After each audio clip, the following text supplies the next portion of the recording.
That is wild. All right. Hey, everybody. Welcome to The Sweat, presented by DraftKings. I'm Emerson Lotzi, riding solo once again because Jesse Cofield's on her 12th vacation during football season. Of the year. Of 2023. Yes. Right. And we're 13 days in. We're 13 days in also into January, which means it's my dog Georgia's second birthday today. There we go. Very nice. There you go. Happy birthday, Georgia. We love you. Jeff Ulrich is here. He's also he's a Springer Spaniel owner. He knows the passion that I have for those hairy animals. Yes, he has Pepper. Oh. All right, so we're going to talk NHL and NBA best bets and DFS plays. But you can see Pierce Dietrich is here, just told us a story about his dog murdering a family of rabbits. You are here today, Steve Buchanan. Really good to have you all here. Let's do a fun little game of over or under. We talked about almost everything that we could possibly talk about at this point on a 6-game slate here, guys. So producer Samir has put together some very interesting questions here, some that you absolutely hate, but I love. We'll start simple. AFC North matchup between the Ravens and the Bengals. It sits currently at the lowest total on the DK Sportsbook this weekend here, Bukes, 40.5. No Lamar Jackson. It's kind of interesting to see how open he was yesterday on Twitter about his injury. You don't see athletes do that at all. Yeah. He tweeted, his knee remains unstable. Are you brave enough to touch the over in this game? No, especially not at this point now that it's at 40.5. I mean, this was at one point up to 44 points that you could get for the over-under in this one here. But if you just look at how this Raven offense has run with Huntley, I mean, they're averaging about, I think it's 13 points per game at this point.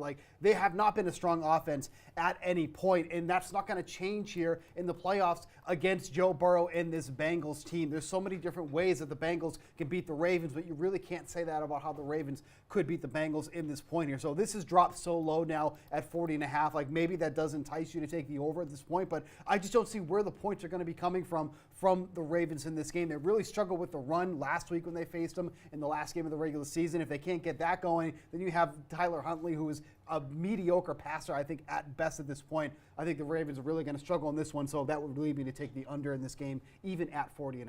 Okay, Jeff, what about you? I know you're an overs guy. If you don't like it, is there another game that you are very confident the over will hit? It's true. I am. The over is a subtle temptress for me, Emerson. You're not wrong, but I like the under here as well on the Cincinnati and Bengals game. So we'll pivot off it. I mean, in terms of Lamar Jackson and Tyler Huntley, I just don't like that situation enough. If I was going to take an over this week, I would probably be looking, especially on a lower total. I would probably just go to the Seattle Seahawks and the San Francisco 49ers. I think that as long as this total is around 42, I mean, you've got a 49ers offense who, at a drop of a hat, could potentially score 35 points here. That's always on the table here. And yes, Seattle can make this game close, and they could maybe just make this a little bit closer game than we think. But if they're gonna do that, Geno Smith is probably moving the ball quickly through the air as well. I think there's enough scenarios here with all the kind of pieces healthy. Tyler Lockett's back. McCaffrey's going to be out there. I think this total is a little bit too low. As I said early in the week, this stays under 43. I would lean the over here. There's just too many scenarios with maybe the best offense in the league in San Francisco. This one can hit. So if you're looking for a low total to go over on, it would be this one for me, Seahawks and 49ers. Pierce, if you could target any over on a game total on the DK Sportsbook right now, would it be this AFC North matchup between the Ravens and Bengals? No, it's definitely not going to be this matchup if you're looking for an over. Vikings-Giants would probably be where I would want to go if I'm looking for an over and a possible track meet. You've got really good offense in the Vikings and some pretty poor defenses. And we've already saw these teams hit 51 points a couple weeks ago. But in terms of the Ravens and the Bengals and Lamar Jackson's social media presence, not really surprised that he was open on Twitter. He's been pretty open this year on Twitter, not really to his benefit. To see him not play, yeah, it hurts them, but I don't know how good he was going to be or how much he was going to add. If anyone's going to be rusty and slow down a team, the way that Lamar Jackson plays, you really need him to have several games going into the playoffs. Not that Huntley's going to be much better, not that anyone really could be much better for this offense. The line's okay, and they're going to have some healthy running backs, but they don't have any receivers. there's just not much you can do with that offense. And on the other side, if I'm running the Bengals, I don't really want to try to throttle the Ravens. Sure, you want to get out ahead and score some points, but it's the first round of the playoffs. It's a long season still to go. You don't want Joe Burrow to be dropping back any unnecessary amount of times or holding on to the ball long, trying to take deep shots. I think it'll be a conservative approach at home from the Bengals, and they're going to rely on their defense. I'd take the under in the Bengals-Ravens game. That's been such an odd situation there in Baltimore because you have John Harbaugh, who has basically just treated this over the past few weeks like a guy who's holding out. Like he basically refuses to say that Lamar Jackson is hurt and he's just not good to go right now. Right. How odd is this? It is odd, but I mean, they're going to be one and done anyway, Yeah. so I guess it really doesn't matter. Yeah, it really wouldn't matter, right, if Lamar was even under center. Let's get to the only game people really care about this weekend. We got Justin Herbert against Trev Hare Lawrence in the All Hair Bowl this weekend. Long I locks. see where you're going. Thank you. Long locks of love squaring off, both making their postseason debut. Let's go to the passing yards prop here on the DK Sportsbook. So we have Herbert's total 280.5. Ulrich Lawrence at 245.5 currently. Which handsome dude is more likely to go over? I think it's Herbert. I'm completely playing the matchups here. I think you've got really extremes on both sides. You got a Jacksonville secondary that hasn't been very good all season, but their defensive line is top 10 rush DVOA. I think that also the other factor here is just the Chargers' rush defense is so bad that it's going to put Herbert in a hole again, much like we saw last week. The Chargers are just kind of a victim of their circumstances. Like, if they get behind, they just say, okay, like we're dropping Justin Herbert back 45 plus times. Try and save us with your arm, kid. And oftentimes he does. He's really good. And that's why he had that run of like 4 or 5 straight 300-yard games. And I think that's going to be the circumstance here. He's coming off a couple slow games. People may say, he came close to this like against the Rams. But again, like you saw last week when they were down, he threw 37 plus times in a meaningless game. This is the playoffs. I mean, if Travis Etienne gets going, like he's going to be dropping back 40 plus times. I think at 270.5, even 280, I think Herbert's got a great shot to hit the 300 plus mark. I might just take him on the out lines there. And I think on the other side, I think Lawrence is actually a really good under candidate because Travis Etienne is going to be doing a lot of the work. So this is probably my favorite spot to target for like an over in the passing yards. I also like Dak Prescott on Monday. I think he's going to have to pass the ball a little bit more than people think against Tampa, who still has a decent rush defense. But Herbert over in this game, that's the quarterback I would side with. Yeah, I was going to say, Jeff, love the call there on the Trevor Lawrence under. And Bukes, where do you sit on this here? Because I think this is simply a case of just kind of following game script. And we know how much the Chargers give up on the ground. Jags and Doug Peterson would love to utilize that part of their offense, take pressure off Trevor Lawrence in his first postseason game. No, for sure. I'm pretty much in line here with what Jeff said. I think Herbert is a great candidate to go over, and I think Trevor Lawrence is a good candidate to go under. But if there's one play I'm actually really strong about is for Daniel Jones to go over 241.5. You're getting that at minus 120. This is not a number that he goes over often. Quite frankly, he doesn't go over this number much at all. But when he faced the Vikings just a couple of weeks ago, over 300 passing yards in that game on 30 completions. That's only the second time this season that he went over 300 passing yards, had a 71% completion rate in that game. I mean, for somebody who's averaging about 200 passing yards per game, this is a massive jump from where he usually is. That being said, this is the perfect matchup for him to be going over that total there as 3-point underdogs against a secondary that's very porous, very generous to opposing offenses here. And if you're on the mindset that the Giants are going to be playing from behind, then obviously this is the perfect game script for him to go over that number of 241.5. I'm not scared off by how much bigger this is than his season average. I think he goes over this number on Saturday, Sunday. Which game? This weekend. Yes. Whatever Giants, that Vikings. game is. Yes, yeah. You got it. It's this weekend, 100%. It's one of 6 games on Wild Card Weekend. Pierce, if you had to go with like a quarterback prop here, would you target that Jags-Chargers game, or do you prefer another one like Steve does?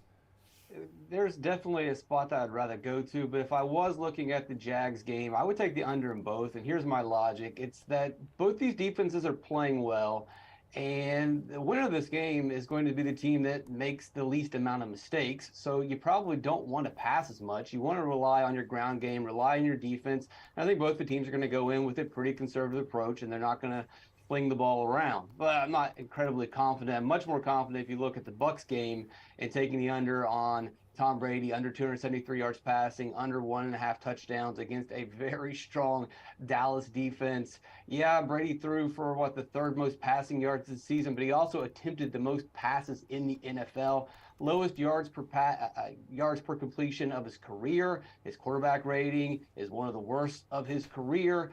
If you just adjust his pass attempts compared to last year, he's down 1,000 yards. He's down 20 TDs. I think this is just a public sentiment type of thing where people still believe in Brady. They still believe in the Bucs for whatever reason. They barely got into the playoffs in the worst division in football. It's going to be a rude awakening when the Buccaneers play the Cowboys. I know you've already mentioned Daniel Jones like a passing prop there, but with Giants-Vikings, there is big upset potential because, Kirk Cousins, 1-3 in his career, and the playoffs are going to be his first home game in the postseason with the Vikings. Saquon and Dalvin Cook. Let's look at some rushing props here. Saquon and Dalvin Cook enter the weekend with the second and third highest rushing totals on the entire slate. Daniel Jones's was 40.5. Cousins would need just 2 rushing yards to hit the over. Pierce, give me the rushing prop you're feeling, because I believe the other day you said you were going to take the over on all Saquon props, right? No, that wasn't me. I mean, I That think definitely was. That definitely was. It was 1,000% you. Well, so I like the Giants. I like the Vikings game. There's different players that I'm going to target in this game, and it's definitely not going to be a Kirk Cousins rushing prop. Look, if you've got inside information or there's a reason for your conviction, then sure, go with Kirk Cousins over or under. I have no insight whatsoever. To me, it seems like it's just going to be you luck out and you catch a break and Cousins, scrambles and gets some yards. I can't predict that, so I wouldn't want to bet that. I would much rather lean on something that I feel much more confident in, and that's Richie James Jr. Oh. The guy has been absolutely a stud. I don't want to say he's been a stud, but the volume is there. His role is clear. He is in an offense that can't really get the ball downfield. They can't really pass to the outside, but they can pass to Saquon. They can hit the short inside routes to Richie James. That's basically what Jones has been doing all season. That's what Dayball's been dialing up all season. I think his receiving prop is pretty much a lock, especially when you consider the Vikings are pretty much one of the worst teams when it comes to guarding slot receivers. Jeff, Week 16, Barkley, 133 total yards and a touchdown. Giants, as we mentioned earlier in the week, when I brought this up to Pierce, and he said he loves all the overs on Saquon props. Giants 5-1 when Barkley gets 20 carries or more. He needs to have a monster performance here. How do you like the over on his rushing yards prop? I feel like you could have asked any prop there, what the sacks for the week, who's the lowest score going to be, and Pierce still would have talked about Richie James Jr. But look, in terms of Saquon, no, I actually think that the Vikings that's going to be their main focus, to shut him down and really force Daniel Jones to drop back and just put the Giants a little bit out of their comfort zone. I was a little bit surprised that Saquon was that effective against the Vikings in the first game. Their rush defense isn't terrible. It is a credit to the Giants, but this is the second time through. I think the Vikings are going to be a little bit more prepared for it. So not super bullish on the Giants. Again, if we're looking at around the league too, I think there's a couple different good under spots. Like Devin Singletary in this in this Bills game, 46.5 rushing prop. It's still a pretty good Miami defense that funnels it towards the pass. I think you'll see Josh Allen take the ball more there, potentially even James Cook get involved in a blowout. So Singletary's a good under as well. I think that's another prop you could target in the running back department, but I'm not super bullish on Saquon here for his rushing prop this week either. I think that, again, it's not one that I'm necessarily going out of my way to play, but the number is a little suspicious too, like 70 yards. It's kind of like begging us to get on that over. I think you're going to see the Vikings rush defense play a little bit better. I think if the Giants want to win this game, it's going to have to be through a big game from the Super Freak and Daniel Jones getting it together too. So give me the under here on a lot of guys. I think the one running back that I'm really bullish on, I've said this already, is Etienne against the Chargers. But other than that, I think there's a lot of good under spots. I love that call, Jeff. Anywho, what's the move in the rushing props department here this weekend? Yeah, I'm going to take under 48.5 for Zeke Elliott in a game that I think the Bucs are just going to win outright. I think the wrong team is favored in that game. I don't think the Cowboys, they're basically limping into the playoffs at this point. Allowing over 27 points per game over the last 5 weeks. And you look at the quality of opponents that they face. How is that even possible? The Texans, the Commanders, all these awful teams that they've been playing. Now you got Zeke Elliott, who hasn't looked good for the better half of the second half of the season, going up against one of the top run defenses in the league. His over-under set at 48.5. We saw that they abandoned the run in that loss to the Commanders last week when they were playing them, when Sam Howell carved them up and was doing everything he wanted to against that team. So I don't think this is you're gonna get a lot of run out of Zeke Elliott at this point. 48.5 feels like a pretty lofty number that he has to go over against a very stout run defense to begin with, and a game script that could not be in his favor anyways, despite them being favored, because I really think the Buccaneers are going to kind of run away with this game. So give me under Zeke Elliott going 48.5 rushing yards. All right, well, let's stick with that game because both offenses have really struggled down the stretch. I mean, who knows which version of TB12 is going to show up? Maybe he channels like his vintage, inner Super Bowl winning TB12. Dak's thrown at least one interception in 7 straight games. So let's look at their pass catchers here.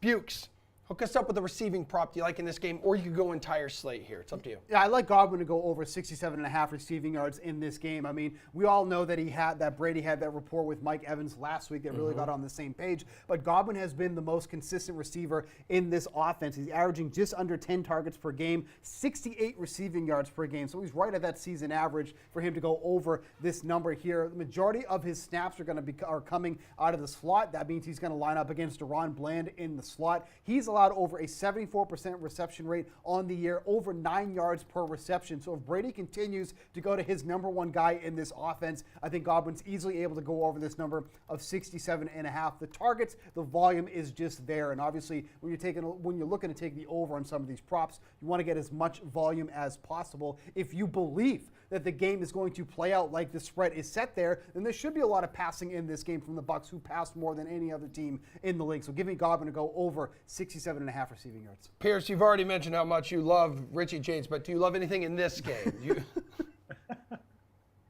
Yeah, I think I've mentioned Richie James a couple of times in the past couple of weeks. It's getting a little weird.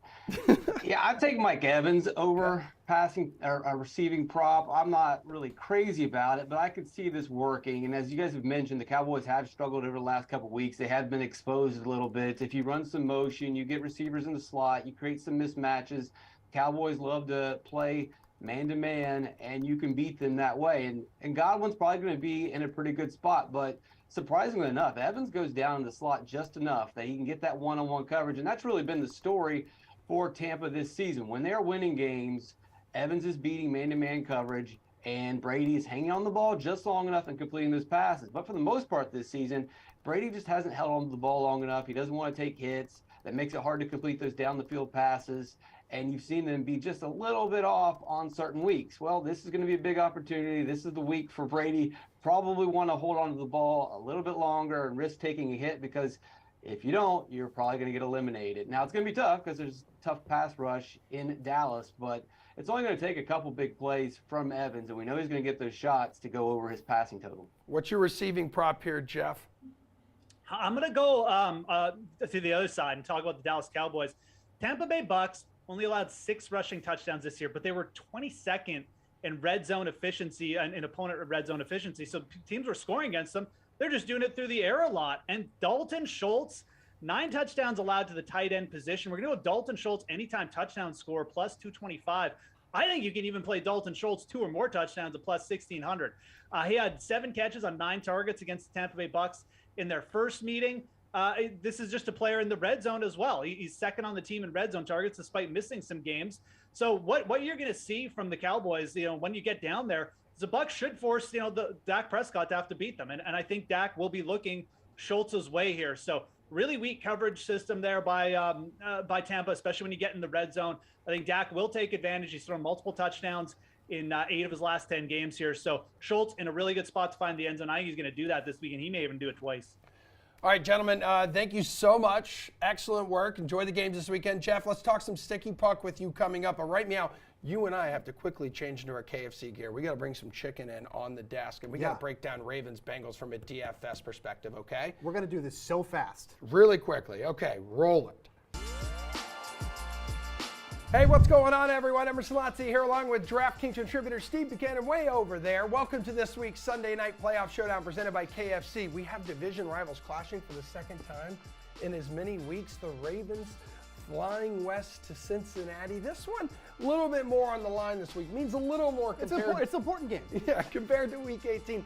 Who are you looking at as your KFC bucket pick in this game? Yeah, going to be going with Joe Mixon in this spot. Even though last week he only averaged 2.5 yards per carry on 11 attempts, he still came away with 17.8 DraftKings fantasy points. Seen a lot of targets coming out of the backfield as well. 20 over his last 3 games. Huge spot for him against this Ravens team. Joe Mixon is the guy to put up at the top. All right, so who's the player then you are going to stack with your bucket? Yeah, still a lot of uncertainty of what's going to happen True. at the quarterback position here. That being said, the Bengals defense and special teams has been on a run. Over the last 5 games, they've allowed just an average of 17 points per game to their opponents.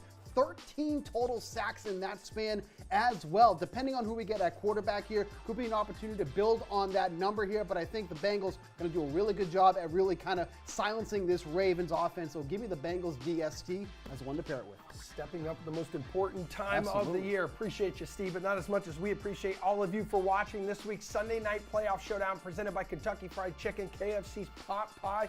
It only costs $5.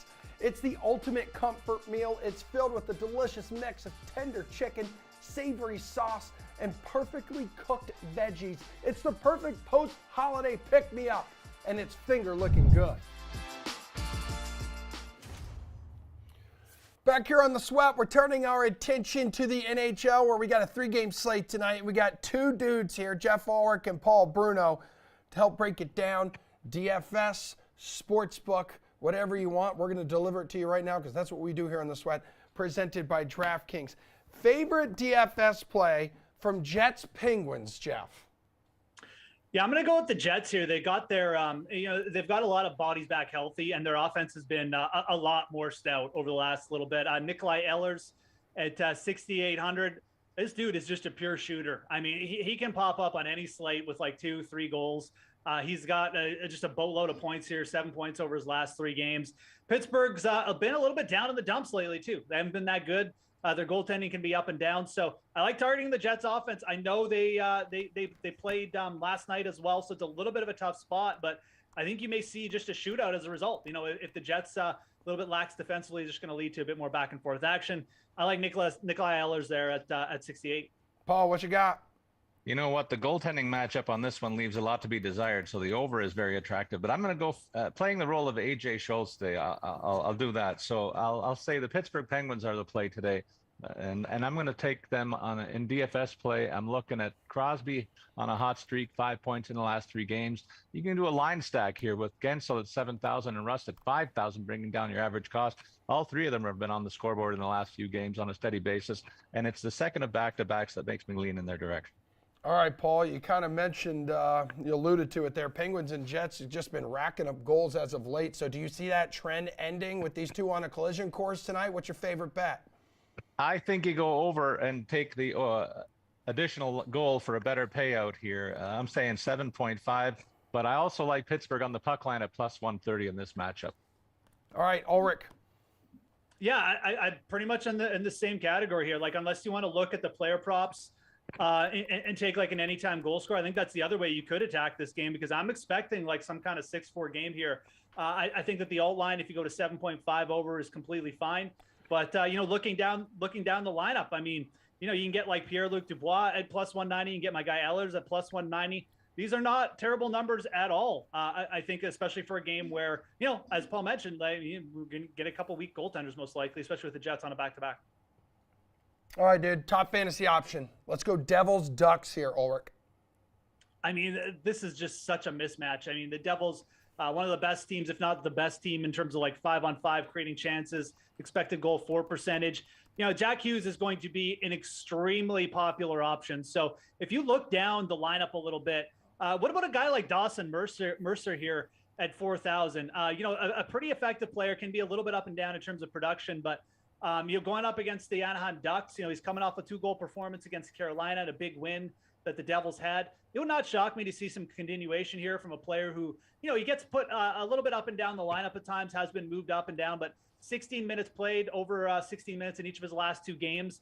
I think that's a really solid target here. And again, you can target, you can still use like like Jack Hughes and stuff like that, but this game has all the makings of the Devils potentially putting up 6 goals. And you can definitely go down the lineup. So Mercer at 4,000, he's definitely in play. Yeah, Paul, which side are you going to target here? Because we know New Jersey is looking for its 5th win in 6 games here against the Ducks. It's going to be 6 and 7. I'm right with Jeff. And you know what? On a short slate, you can even go look for a line stack out of this game. And you get a cheap opportunity with New Jersey's top line. Jesper Bratt, $5,300. Andre Palat, $3,800, and the aforementioned Hughes at $7,600. So the average cost is lower than the stack that I implied in the first game with the Penguins. I'll take the goalie win for the Devils on this one too. Taking Vanecek, who's the likely starter at $8,300, but if they pivot and go to Blackwood, you save $200 there. So check back with RotoWire's starting goalie grid to get the netminder. You'll get the winning goalie on the New Jersey side tonight. Yeah, Paul, Devils are just a different NHL team this season. Can they be a different team on the road against the Ducks tonight? Like, what's your sportsbook play here? You know, I normally look for some value, and you can say if you want to take a flyer on the Ducks at home, it's a plus whopping 245. But the smart bet here is the Devils on the puck line at minus 125. Not much of a win there, but you want to win, don't you? And that's the play, I think. Take the Devils. All right, Jeff, let's go to your boys. Let's go Oilers Sharks here. Wait, did I ask? No, absolutely. No, we can go Devils. Let's go Devils Ducks. I forgot to ask you that question. Sorry. Oh, that's okay. I had a brain sports fart. book. I mean, look, it's pretty much going to be similar to what Paul said. I mean, like the Devils playing good, coming off one of their best performances of the year, quite frankly, beating the Carolina Hurricanes on the road. I think that like minus 125, it's not that bad a number. I mean, I think this should be closer to minus 150. So I think there's still a little bit of value there as long as it stays above minus 130. And this is another game where like the alt lines should be in play. I mean, if this line had been minus 2.5, I really wouldn't have been too shocked. And you can still get plus 135 for that. This is just so, I mean, it's just like the complete polar opposite here. The Ducks are just really bad at even strength. The Devils are perhaps the best team in the league in that regard. And, they're coming off a confidence building stretch here. I fully expect the Devils to take care of business tonight. So, yeah, I think you can go looking to take them for a big win. Oh, yeah, your boys, now we can go there. DFS. Edmonton, I believe, just knocked off the Ducks, right? So when we're talking DFS play here against the Sharks, do you go top of the board? Do you go McDavid here? Yeah. So, I mean, look, it's a 3-game slate. So for DFS, I mean, obviously, like there's going to be ownership on the Oilers, on Leon Draisaitl and Connor McDavid, obviously. But we do have Jack Hughes and the Devils, soaking up ownership. Like there's a lot of different, like for a 3-game slate, this is very, very, it's a very intriguing way to go here. So I think what you should be looking for the Oilers here is potentially looking down their lineup rather than paying up for their studs. I think you can get some really, really low ownership on guys like Ryan Nugent-Hopkins, who's been extremely good for the Oilers this year. 20 goals already through 43 games, coming off a 2-point performance. If you use Nugent-Hopkins as part of the power play, you could pair him with one of Draisaitl or McDavid. So that's an option. But just in terms of like one-off players from this game, this is a way to get a little bit contrarian and still get really good exposure to the Oilers offense. So not necessarily fading McDavid or Draisaitl, but if you're looking down their lineup, like I think Nugent-Hopkins is probably someone I would look to. Additionally, while looking for some San Jose Sharks on the other side, because I actually think it's a really good matchup for some of their players for DFS as well. All right, Paul, what do you do on the fantasy side here of Oilers Sharks? You know what? Could be another night where it's points night for the Oilers. The Sharks have been giving up a lot of goals on a consistent basis, so you can go all the way to the top of the board with McDavid at 9,000. But I think the better play is take Draisaitl and save $1,200 because they're going to get the high leverage minutes on the power play together. And if one scores, the other one sets it up. So big payday on either one of those two guys. But what's wrong with stacking McDavid with his line mates? Jeff said, go look down the roster. Well, Kyle Yamamoto and Dylan Holloway are the projected line mates for McDavid on a regular shift.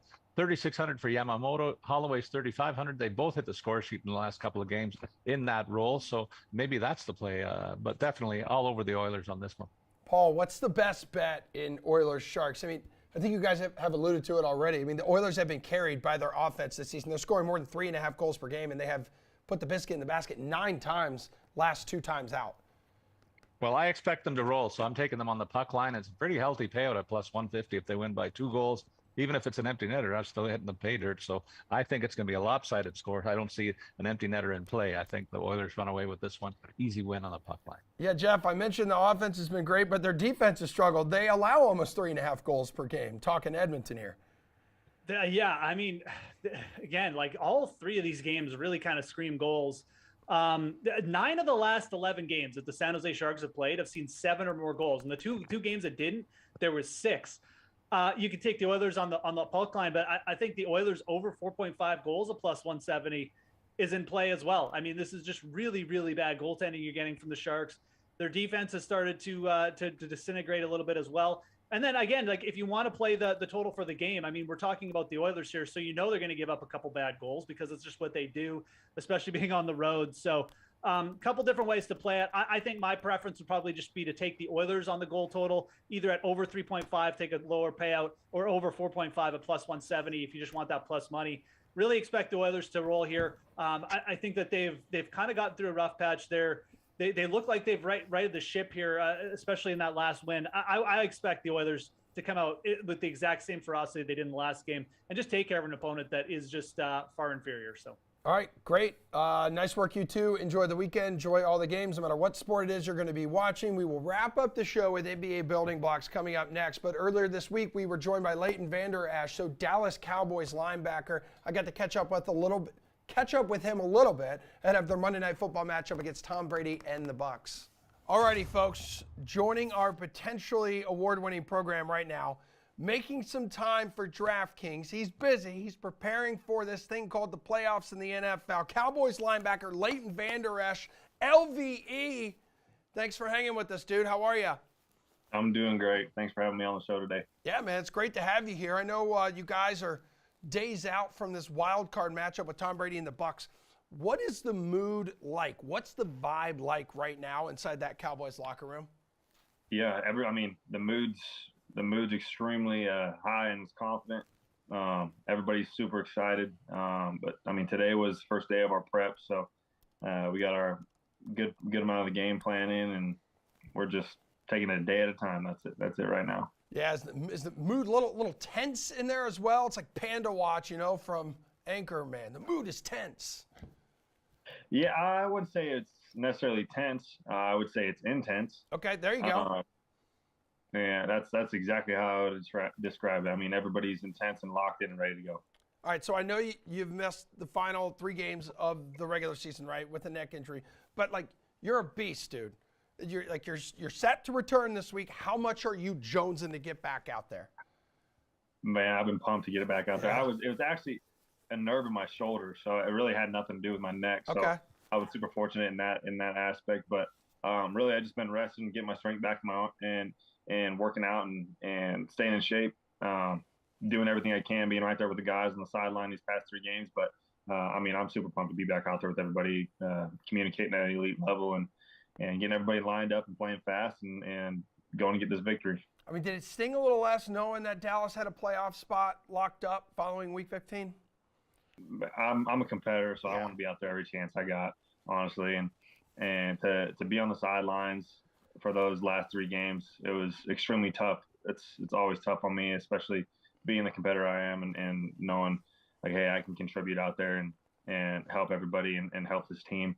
But I had to take a step back and realize hey, I'm gonna get my body right and I'm gonna have fresh legs and the rest of my body can heal up for this playoff run. So that was what was important, and just being that leader on the sideline for everybody else was important at the time too.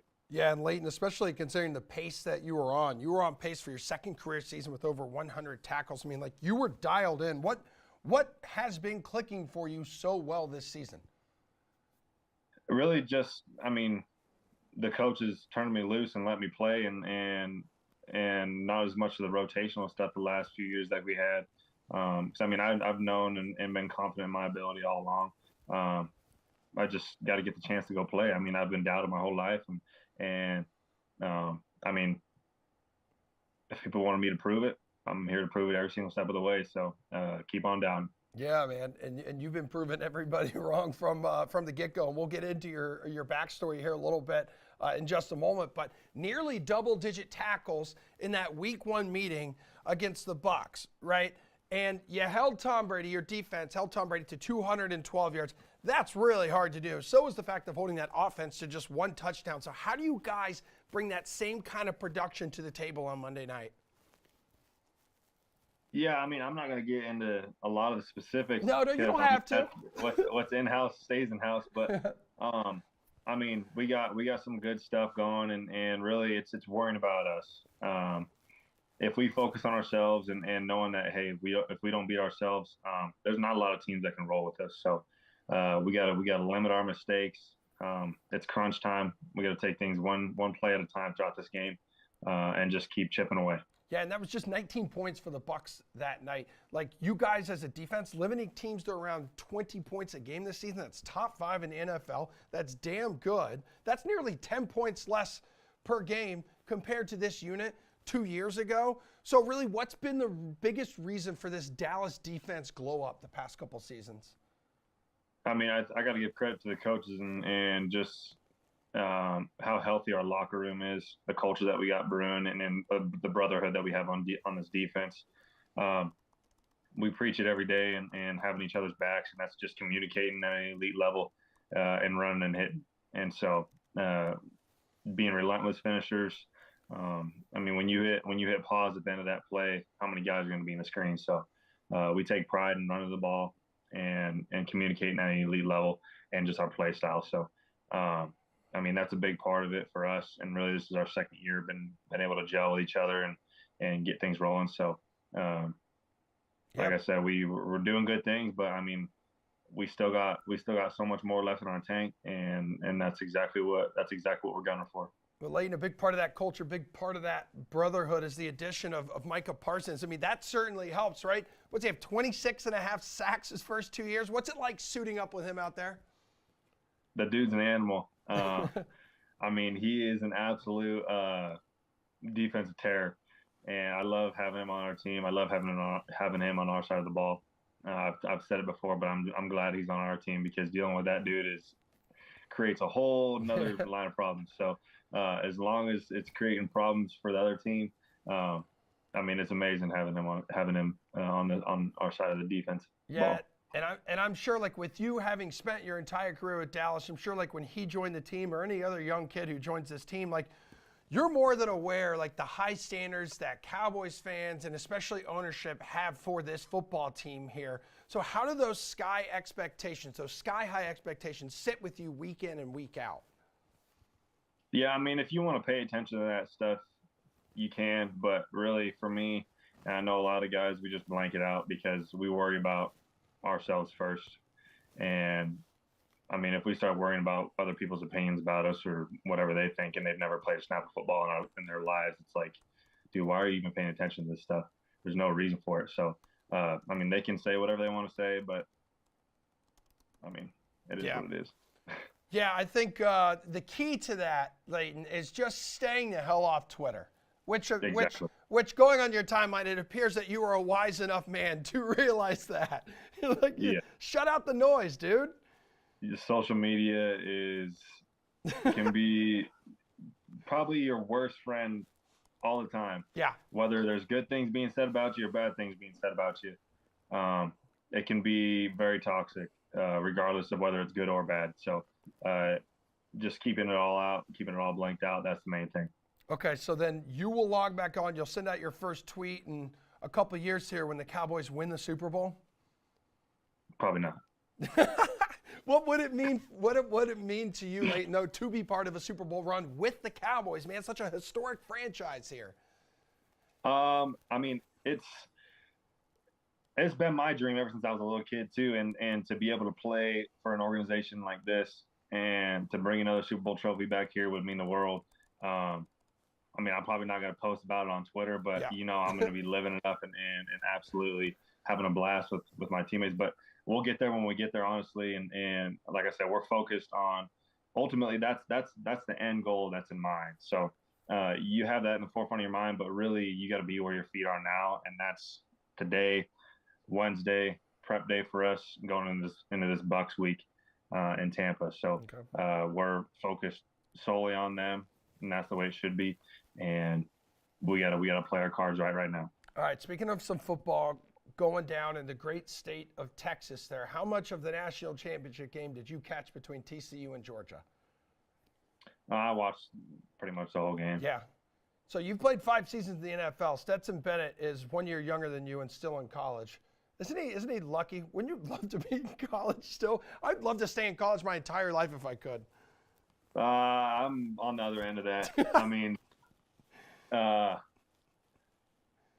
college comes with a lot more other things because, Yeah. I mean, obviously you got to deal with class and Yeah. football at the same time too. But now this is being like your full-time job. I mean, there's nothing better than that. So, Okay.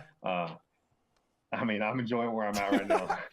Yeah, I don't blame you, dude. I was just a coaching minor. I have no idea what the hell like you're putting your body through like every day. But anyone who's followed you here, Leighton, this is what I really love about you too. Like you played at Boise State, like you walked on there at Boise State, like, and that's also a team we all know early in the 2000s, right? A team that almost single-handedly helped launch a discussion in creating like a college football playoff here. So where do you sit on expanding the college football playoff and giving more like non-traditional programs a shot at winning a title? Yeah, I'm all for it. I mean, you can say what you want to say about the way this national championship game went this season, but I can guarantee you it's not going to be like that every year. So, I mean, you throw a group of 5 school in there, and like they're going to play their absolute hardest. They might get blown out sometimes, but they're going to play some of these teams. And especially Boise, we're going to play you close. It doesn't matter who we're playing. So we always got a shot, and we know that. And that's the chip that we carry on our shoulder, and that's what gives us an advantage. So if these teams want to look over, or this committee wants to look over these small schools, I got something to say, something else to say about that. So Okay, yeah. I'm all for the expanding of the playoffs. I think it's a great idea. Hey man, listen, I'm a UCF guy, dude. We should have been in there like a couple of years ago. So we went ahead and just said, "F it, we're gonna claim the national championship anyway in 2017." But dude, I mean, you talk about playing with the chip on your shoulder. I mean, again, a walk-on at Boise State here. You're a key part of a Super Bowl contender now. How often do you sit back and think about how far you've come in such a relatively short time in your football career? Yeah, I mean, there's definitely been a good amount of reminiscing and just knowing where you came from and your roots. I mean, growing up playing 8-man football and then walking on to Boise, not having any D1 offers for football. I mean, it's been a journey, but it's been a blessing knowing that God has been able to lead me on this road and instill this in me and this ability in me to play football for a living. It's really just a true blessing, and I have nobody to thank but him first and foremost, and all the people that have supported me along the way. But it's gone by so fast, and it just keeps going by faster and faster and faster. Like, I feel like last season just got over, and here we are going into the first week of the playoffs here in 2023. It's wild. Yeah. And it's not going to slow down from here on out. So you got to enjoy the moment and not take it for granted. And that's something I carry with me every single day. Love it, man. Love that attitude. We're rooting for you, Leighton. We appreciate you hanging out with DraftKings. Bring home that dub on Monday night, please, so we can find a way to get you back on social media when we catch up with you again, all right? Sounds good. I appreciate it very much. All right, later, Leighton. Okay, guys, let's wrap up our show with NBA building blocks with 2 of my absolute favorites, and that's a guarantee. Gary and Thorne. Yeah. Good. Nick Fryer. Good morning. What's going on, guys? Just sitting in this box, Yeah, dude. You both look great. Your beards look great. Help us build some great lineups, all right? 9 games tonight around the NBA. If you were going to build around a center here, Gare Bear, who would it be and why? The man with the most fun name to say in the NBA, Alperen Şengün. Love that guy. Just really cheap tonight. The Rockets in general tend to be pretty cheap. And Şengün doesn't generally clear the minutes threshold that I tend to look at either first or second when it comes to sort of picking my building blocks on a slate. But with Kevin Porter Jr. already ruled out for this contest, I mean, Şengün's 7 feet tall, but he's basically the backup point guard on this team. And we saw that play out on Wednesday in this same matchup against the Kings. Şengün only played 28 minutes, but he finished with a triple-double of exactly 10 points, 10 rebounds, and 10 assists. He's a very talented passer for a big man. And I think that's going to be on display again. And he's put up some really good numbers without Kevin Porter Jr. on the floor so far in 2022-23. He's averaging 1.3 DraftKings points per minute played, and he's got a usage rate hovering around 25%. So you hope that this game stays a little closer. You hope that maybe he can clear that 30-minute threshold. But again, with a price tag below $7K and one of the big usage rate guys on Houston not playing tonight, I think Şengün can put up maybe 6x value, even if he's only able to play 28, 29 minutes. Damn, you kind of got me sold on him. Fryer, can you sell me on your center? Well, I think Gary makes a great point. I think staying in that game is the way that I want to go, because I think tonight you have to build around one of the high price centers. Of course, Jokic is questionable, so he's not a guy that I want to mess with. But Domantas Sabonis is a guy who I like a lot. Julius Randle is another guy too. The cheapest of the three options being the latter one. But Domantas Sabonis is my favorite one tonight. Obviously, he just went off against Houston. And on some slates, like, he may not be the guy that I'm looking towards right away, just because his ceiling can be a little not as high as some of these other people, as much as not too long ago we saw him get 70 plus DK fantasy points, but he's as consistent as anybody. And Randall's kind of the same way too. So you really can't go wrong either way with those two guys. I just think that Sabonis is dealing with a more favorable opponent as opposed to the Wizards, who are a little bit better against bigs. And when you look at Sabonis in terms of his output, again, his consistency, 51 plus DK fantasy points in 9 of his last 11 games. Yeah, dude, I know minutes have gotten away from him like in a couple of like these games recently, but I mean, Fryer, you're spot on. He's averaging 20 points and 13 rebounds over his last 6 contests here. So Fryer, take us to forward here. Is there a guy you would build your lineups around? Who would you consider? If you're looking at a high price guy, I think your boy Lauri Markkanen is a guy worth looking at tonight against the Magic. But the guy that I like most is actually more in that mid-tier, flirting with value range. Quentin Grimes, 5.4K, going up against the Wizards. 4 times value in 6 of his last 9 games. Over 30 DK fantasy points in 3 of those games. And the Wizards struggle defending the wing. Of course, Grimes is shooting guard and small forward eligible. Specifically, when it comes to defending the arc, the Wizards struggle. They're bottom 10 team in terms of opponent three-point percentage, which, of course, plays into Grimes' hand. 64.7% of his shot attempts this season have been from beyond the arc. So this is a chance for him to go off tonight. All right, Gary Bear, who do you like it forward? Yeah, this is where I'm going to spend up. Zach LaVine, $9,200. LaVine's really turned it on as of late. There was a lot of questions about his health coming into this season. He didn't look quite right in October and November, but he's starting to look like himself. His last 4 games, 1.37 DraftKings points per minute, a 33% usage rate. And in those games, he's averaging 38.9 minutes per game. Again, this was a guy who wasn't playing the second leg of back-to-backs to start the season. Sometimes he wasn't even playing either leg of back-to-backs. He finally looks healthy. No DeMar DeRozan tonight, or very likely no DeMar DeRozan tonight. He's doubtful. Missed that last game. Zach LaVine's usage rate is going to be astronomical. He took 28 shots in their last game with no DeMar. I think we see something similar again tonight. All right, how high up on the board would you go at guard, Gary? And we're talking about building blocks and building your lineup around a guy at this position. Well, this guy's only $4,300 American. I guess he's about 5,500 Canadian. Is that how that works? Pride of Aurora, Ontario, man. Andrew Nembhard. Going to be stepping into a massive role with no Tyrese Halliburton available for the Pacers tonight. Halliburton's only actually missed 2 games this season. That was back on December 4th and December 5th.